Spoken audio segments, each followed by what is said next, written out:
Avec Thibaut Pomard du CNRS et de l'Observatoire de Paris, on va parler tout de suite de trous noirs. C'est parti.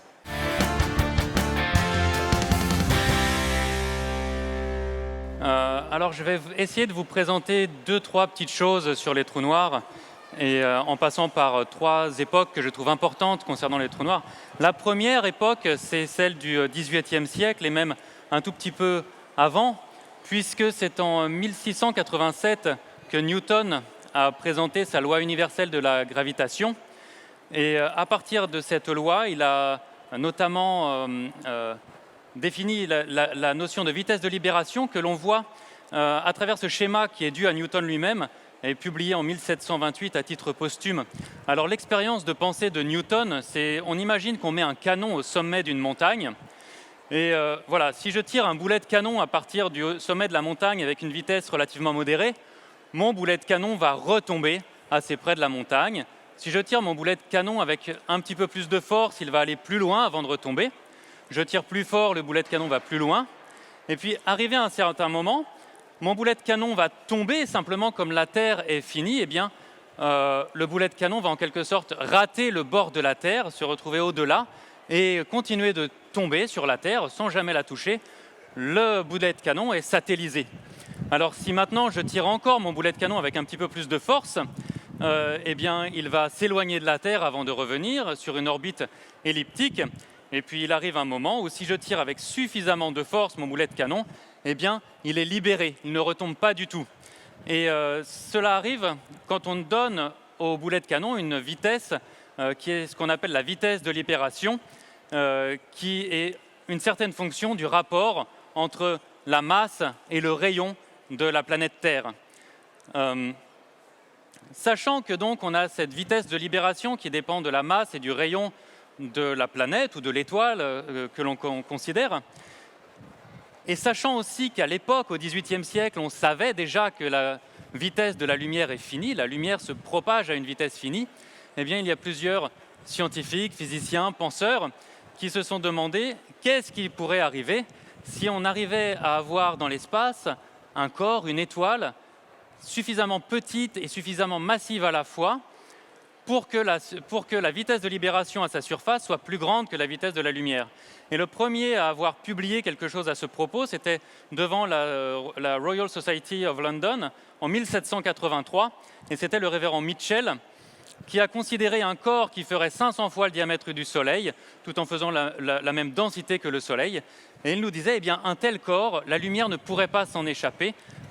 Par la vue, on ne pourrait pas le voir. Mais Mitchell nous disait déjà, supposons qu'il existe autour de ce corps massif un autre corps massif qui serait lumineux, eh bien on pourrait, en étudiant les mouvements de ce deuxième corps lumineux, étudier la présence du corps massif invisible. Alors en France, on cite aussi souvent Pierre-Simon Laplace, qui 13 ans plus tard a eu aussi des pensées similaires, en concluant, il est dès lors possible que les plus grands corps lumineux de l'univers puissent, par cette cause, être invisibles. Donc ça, c'est vraiment les premières idées qui sont en rapport avec quelque chose comme un trou noir. Alors il y a un petit souci avec le raisonnement aussi bien de Mitchell que de Laplace, c'est que dans la mécanique newtonienne, dans la physique telle qu'on la connaissait à l'époque de Newton et au XVIIIe siècle, eh bien la lumière n'est pas affectée par la gravitation.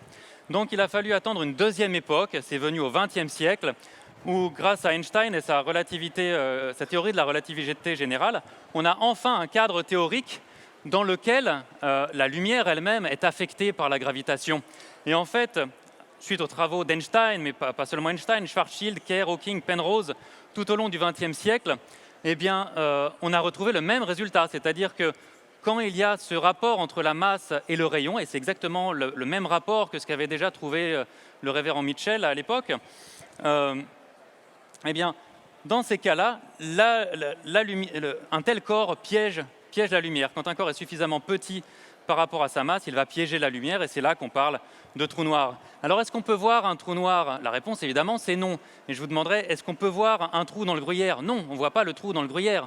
Ce qu'on voit, c'est le gruyère qui est autour. Donc, pour voir un trou noir, il faut qu'il y ait du gruyère autour. Alors, très souvent, quand il y a de la matière autour d'un trou noir, cette matière va tourner autour du trou noir. Très près du trou noir, elle va même tourner très vite, à la moitié de la vitesse de la lumière, et la matière va s'échauffer et rayonner. et on parle souvent de ces disques d'accrétion.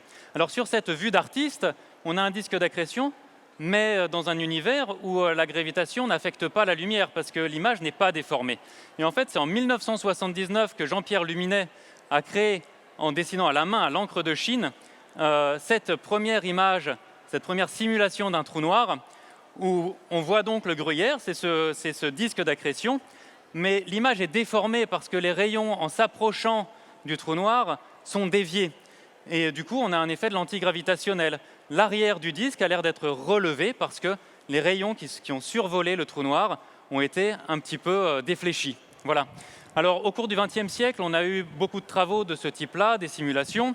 On a eu aussi des premières observations et plusieurs objets dans la galaxie et même dans l'univers où on se dit, ça, très probablement, il doit y avoir un trou noir parce que c'est très petit, très massif, très lumineux, pour tout plein de raisons comme ça. Mais voilà, la troisième époque dont je vais maintenant vous parler, c'est celle des observations, puisque au XXIe siècle, et tout particulièrement depuis 4 ans, on a fait 3 ou même 4 observations très importantes sur les trous noirs. La toute première de ces observations, c'est en fait la toute première détection d'ondes gravitationnelles.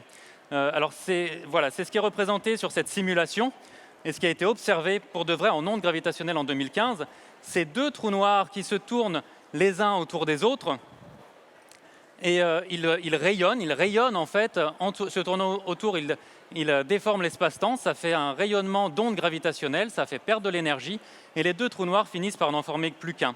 Et ça a été observé avec beaucoup de détails en 2015. La deuxième observation très importante, c'est une dans laquelle je suis personnellement très impliqué avec le projet Gravity.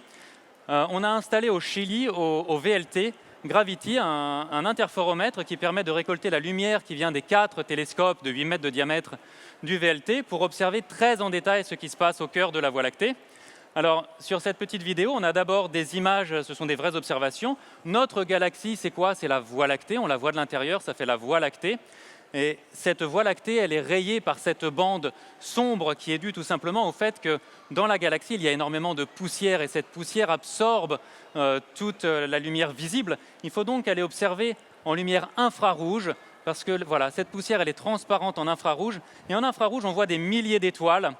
Et alors, quand on zoome encore sur les quelques heures lumière autour du trou noir, on va voir ce qu'on a vu depuis 1995, eh bien des étoiles qui tournent et dont on mesure le mouvement chaque année.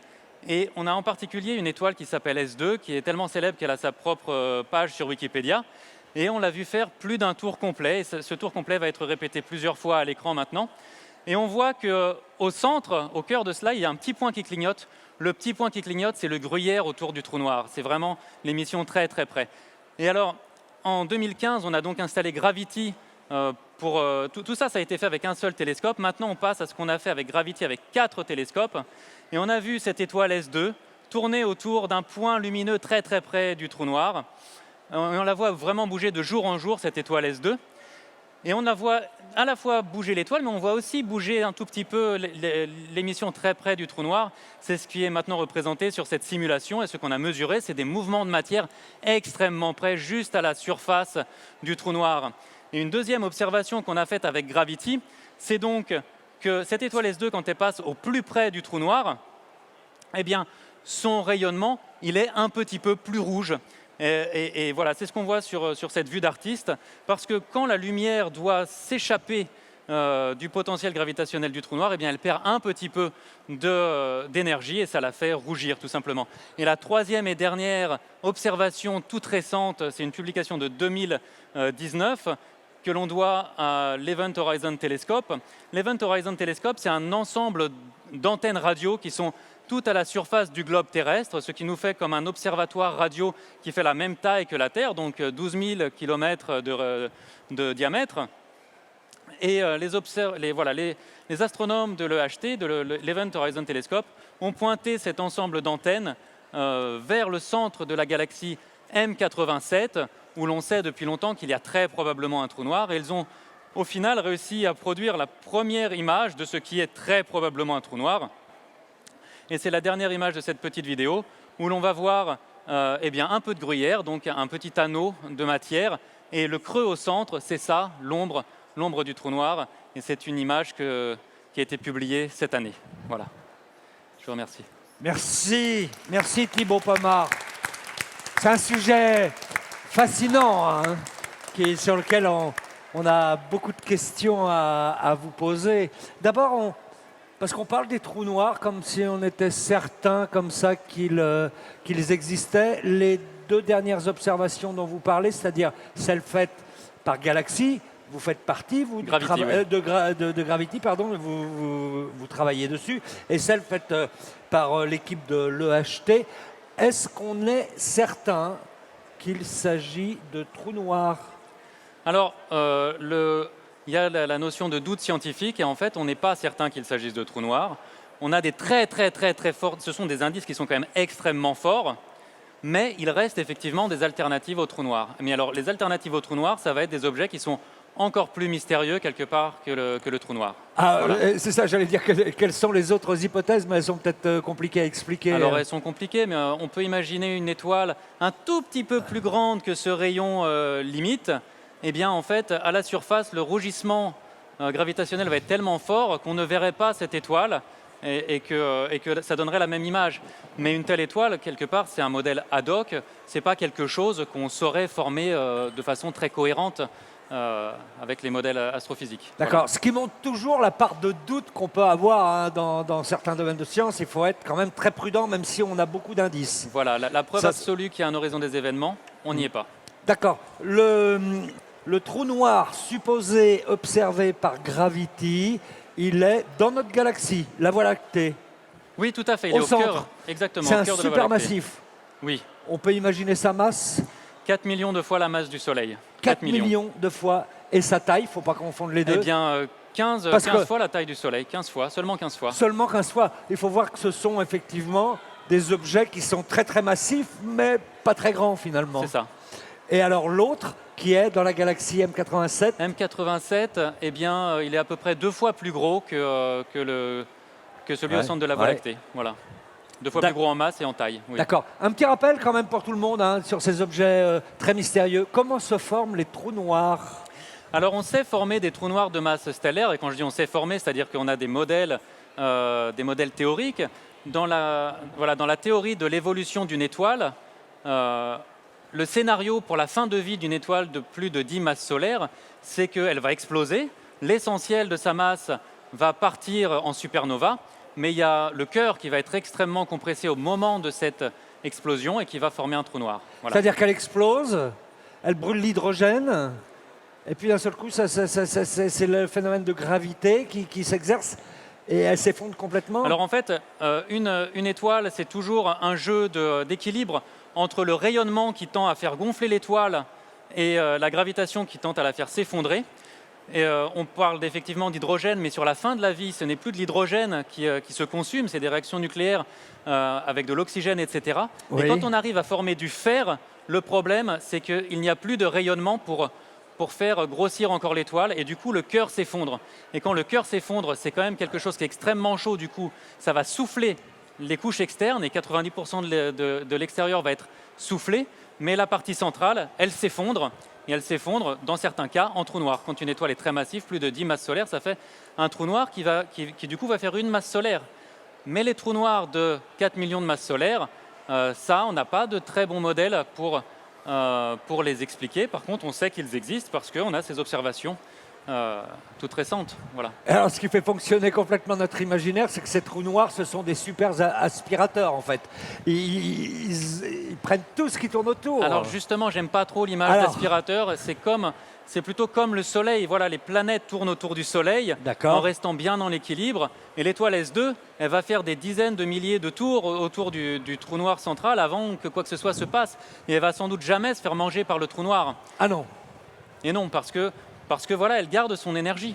Là, ouais, voilà, la seule énergie qui va être perdue, c'est par rayonnement gravitationnel, et c'est très faible à cette distance-là.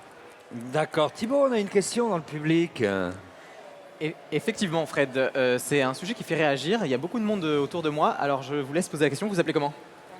Alors, quelle est votre question? Je voudrais savoir si on sait si les trous noirs finissent par disparaître ou s'ils continueront d'exister jusqu'à la fin. Alors c'est une très bonne question. On a le rayonnement de Hawking qui fait que un trou noir, en fait, s'évapore très très très lentement.